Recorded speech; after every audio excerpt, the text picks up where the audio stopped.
What's going on, family? It's 11 a.m. on Wednesday, so you know what time that is.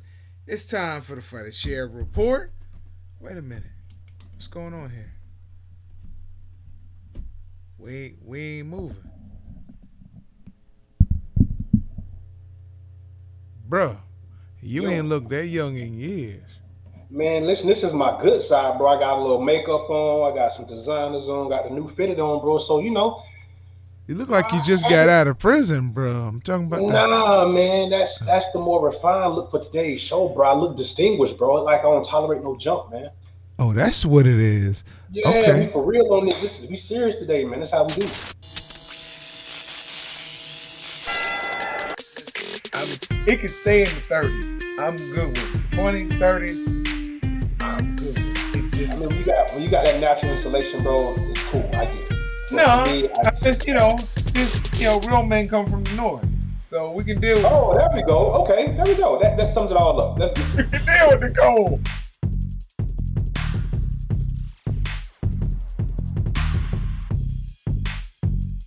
I'm saying these names not because they're essentially the best fighters out there, which we can make a case for Shakur Stevenson definitely.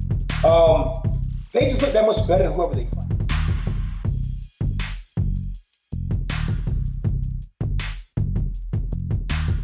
I think he might want to keep this thing on the feet and stay any way possible. Stay away from that guillotine choke. he was Yeah, squeezing Buddy's face in the last fight and yeah. put him out. Come on, dog. Let's fight. Welcome to the Fighter Share Report.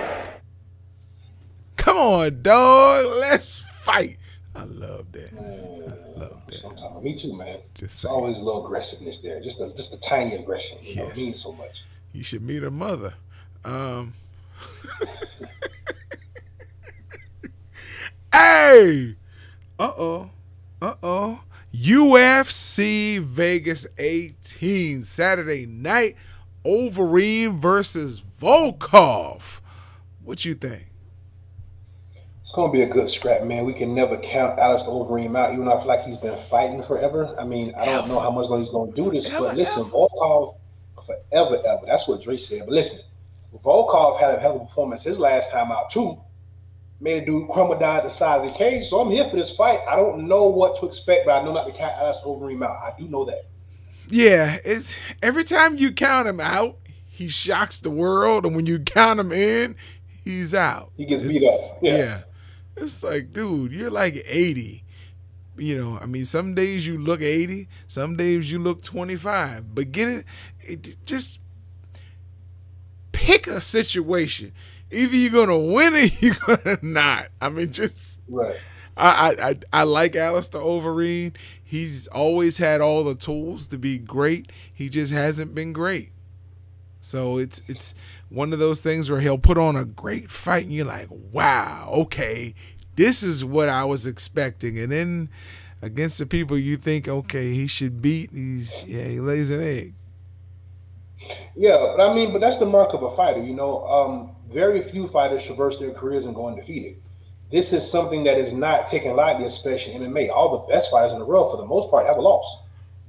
For the most part, you got a couple of guys kind of run the gauntlet, but very few. This happens, bro. Unlike team sports, you can't have an off night inside the ring or the octagon. So with that being said, I'm not going to take too much away from Overeem because he's won more than he's lost. He's gotten there a whole lot more times than I ever have. So with that being said, I'm going to give the guy the respect he deserves. But Volkov is coming to fight. He's no slouch. He has something to prove. We're going to learn more about Volkov in this fight than we are about Overeem. I can tell you that. And what do you think about Corey Sandhagen versus Frankie Edgar? Man, listen, Corey Sandhagen was my guy. I actually fumbled the ball and picked Corey Sandhagen to beat Aljamain Sterling. Not because I didn't think Aljamain was great. I just thought that Corey had the type of game that could neutralize Aljamain's athleticism, primarily with his jiu-jitsu. Didn't come down to that. Aljamain sparked him, got him out of there. Submission, right? Yeah. So now with that being said, I'm not so sure what Corey Sandhagen we're going to see. He's still an elite fighter. Frank Yeager's long in the tooth. Another guy that's been like he's been fighting forever. We're gonna learn more about Sandhagen, how he rebounds from his last loss, and see if he can take out somebody. It's gonna be, Frankie Akers. He's been around. He's not going to be easy out. He's going to make Sandhagen work, but all things considered, Sandhagen should probably win this fight. Should. That's kind of what most people are thinking. Look, last night we saw a new fight announced, and it's Sean O'Malley will be back at UFC 260, which will be March 27th. And there's another one on that night too, and it's not listed on but I saw it announced by the UFC on IG, but it's not on the website yet. So it's gonna be interesting.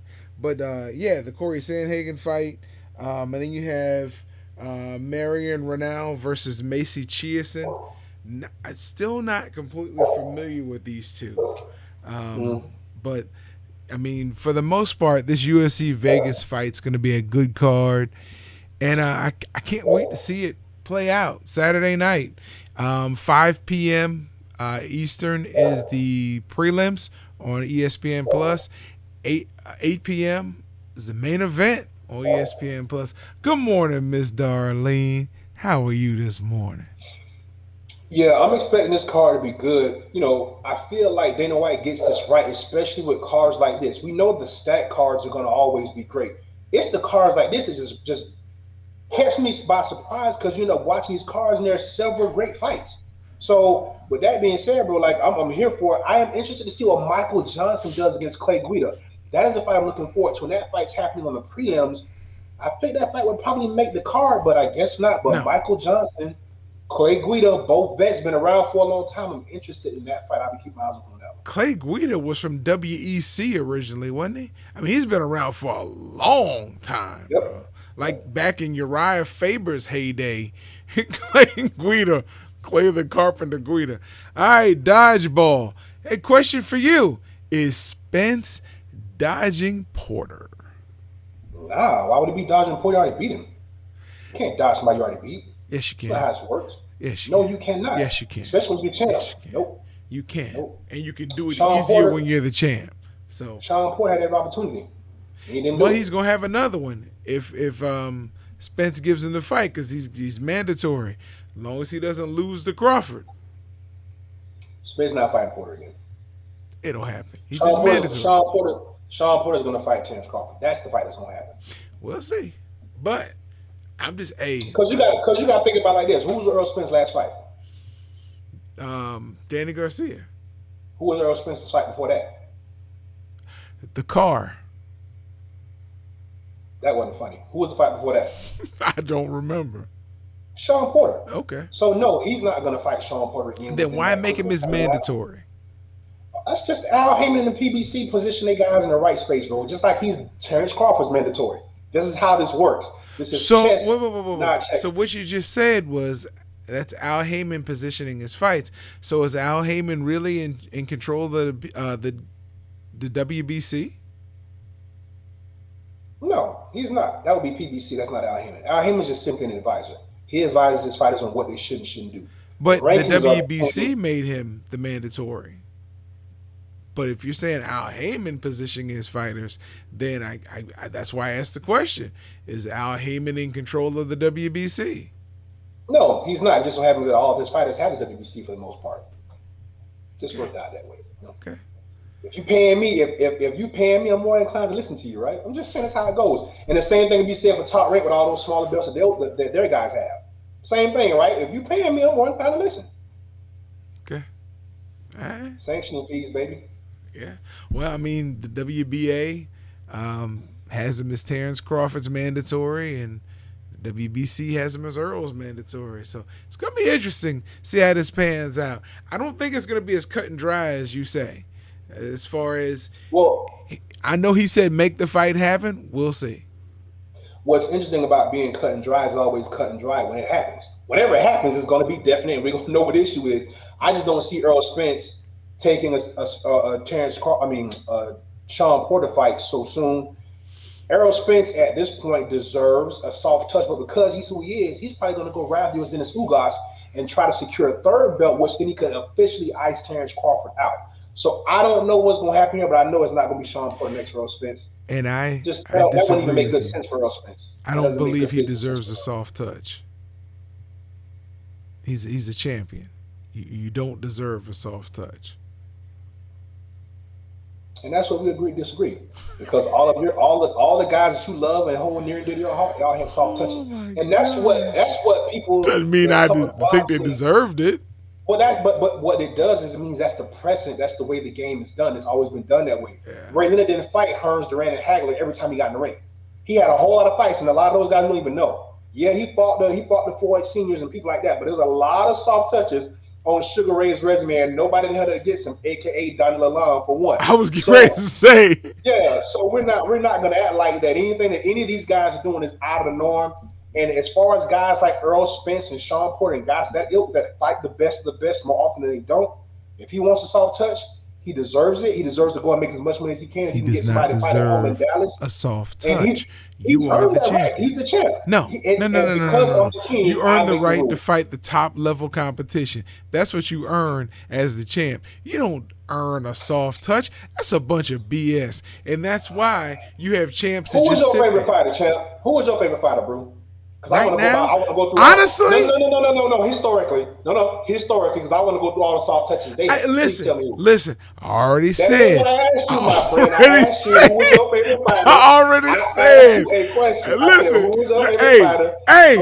clear it up for you. I already said. I still don't agree that they earned a soft touch. No matter who my favorite fighter was, if they took a soft touch, that was a punk move. That's what I say, and I'm standing by it. Well, good thing the Ravens don't have to play the Titans or the Chiefs every week. Y'all would never make it. But I digress. On to the next topic. Well, it's good thing the Chiefs or the Titans don't have to play the Ravens every week. So they get beaten up. Just saying. Come to Baltimore. Watch them batteries hit the helmets. All right. Meanwhile, the Badger is moist over the Bucks in the Super Bowl. My dog said moist. This is why our friendship may end, brother. I don't know. That's a bit aggressive, man. It's a heavy title to put on a man. A striking man in his prime, moist. That's a bit much. But you noticed he did not disagree. Yeah, I am not moist. I do not get moist, slightly wet, none of those adjectives. Ain't no moisture over here. But I will say this. I'm cool with the Bucks winning the Super Bowl, man. I mean, for what it is and for what we know it's going to be, we might as well embrace it. We live here, take advantage of it, and see what comes of it. I just feel like the story is written already. I feel like everything has been laid and the foundation has been placed in some kind of way. Tom Brady and the Bucks will win the Super Bowl. Yeah. So going forward, because here's why I'm asking this question. The Bucks have essentially done what they accused the 49ers of doing when they went out and got Deion. And what they accused the Cowboys of doing when they brought Deion there. And what they accused the Miami Heat of doing when they went and got LeBron and Chris Bosh. Every year they accuse us. On the Celtics when they brought Kevin Garnett and Ray Allen in. Who is they? Who? Who is they? You say they. Who is they?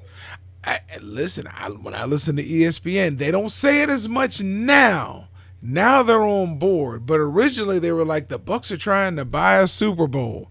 So nothing has really changed because they went out and spent money and brought all these players in. My question is there longevity in this? Is there another Super Bowl in their midst if they win this one?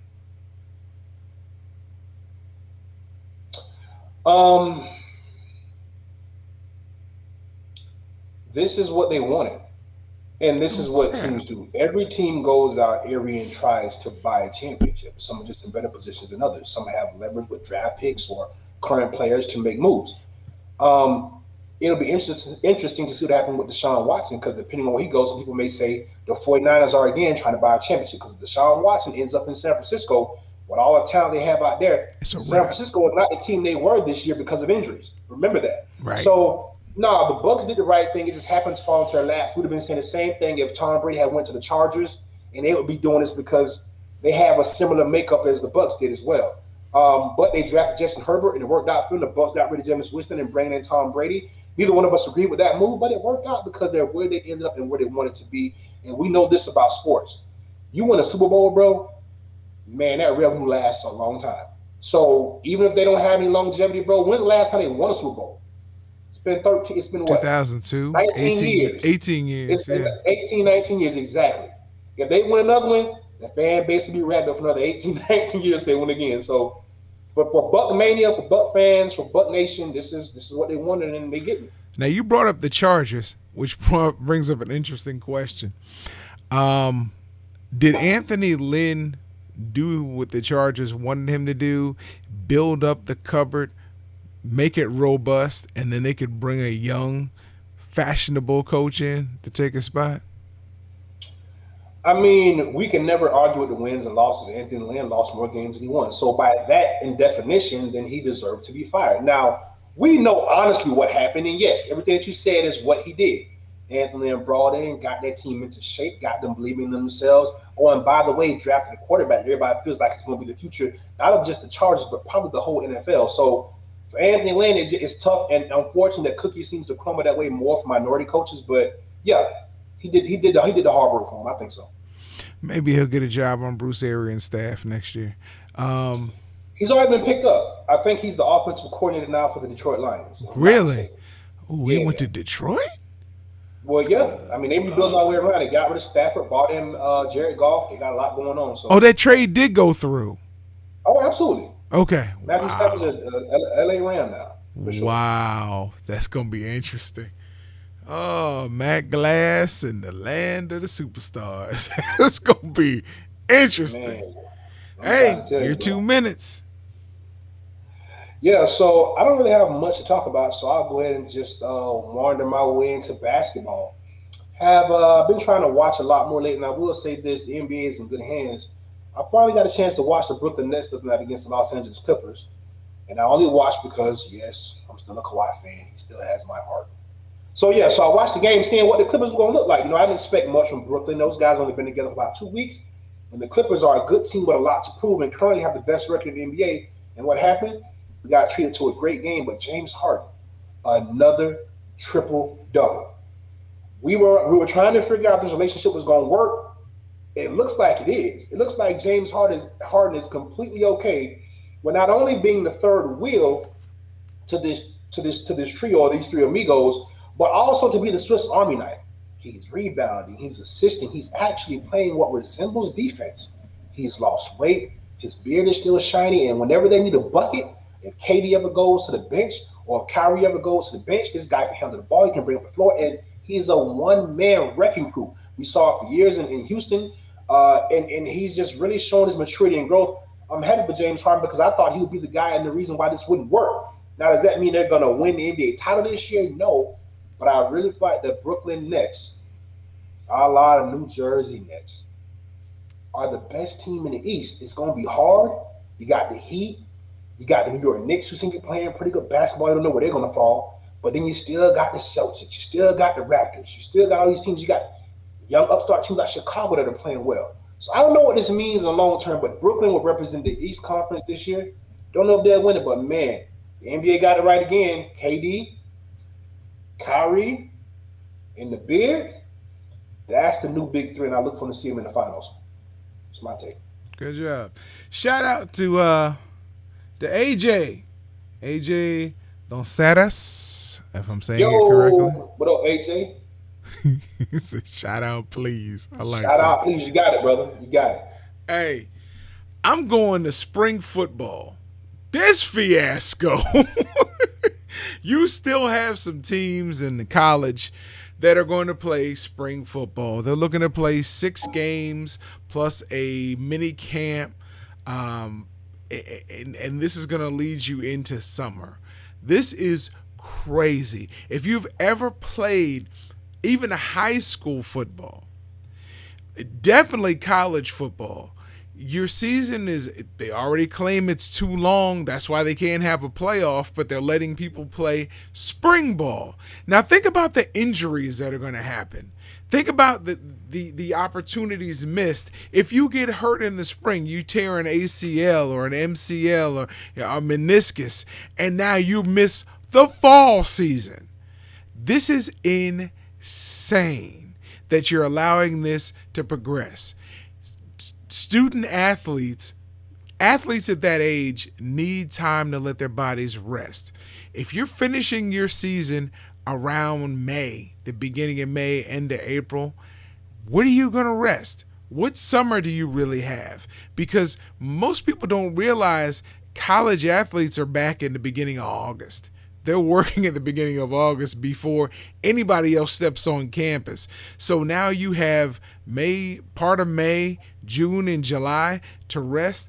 No, you're going to wear these athletes out. But again, you don't care because it's about the revenue. It's about any television revenue you can get, any paraphernalia, anything you can make off your website. It's travesty. Listen, what's insane is that you expect the NCAA these people to do anything that's rational. This makes perfect sense for people that are money hungry and exploit kids. I get it. I want to correct you though. Athletes don't get the summer off. That's the perception. You get 2 weeks, brother. Yeah. And after them 2 weeks, you're convinced, or you have to show that you're really committed. So you come in during the summer and you weight train and you lift and you condition from June to July, and then camp starts in August, 2 weeks before school starts. So yeah, they don't really get a break. But I digress. Bring back too many memories, bro. But now you're going from a spring season right in to those workouts. That's insane. That's insane. Anyway, I mean, hey, keep working out. It'll make you like a curmudgeon, like this dude right here. So, listen, shout out to all of y'all. As long as I'm not moist, dope man. I thought we had moved past that, but I guess not. Did. Go ahead. I hope you're sitting on a pad or something, because that moisture seems to be bothering you. Keep in mind, it's Super Bowl weekend, and he'll still be up for auction. So shout out to Fighter Share Nation. Shout out to Miss Darlene. Shout out to AJ. Shout out to Mom, Pop. Shout out to my wife, my daughter. Shout out to the Red Belly. Shout out to everybody who's watching. Miss Audrey, Miss Anita, thank you all for tuning in. And I'm turning it over to Moist Man right here. That's your new Marvel character. Listen, we appreciate y'all tuning in with us. Make sure y'all catch it tomorrow at the same time, where I get to be a little loose and I can really get on this dude because he tried me with the moistness. We will see y'all, man. Follow the drip. Super Bowl week in Tampa. Y'all turn up, stay safe. No corona over here. We'll see y'all tomorrow, same time. Peace. And they thought Jerry curl spots were bad.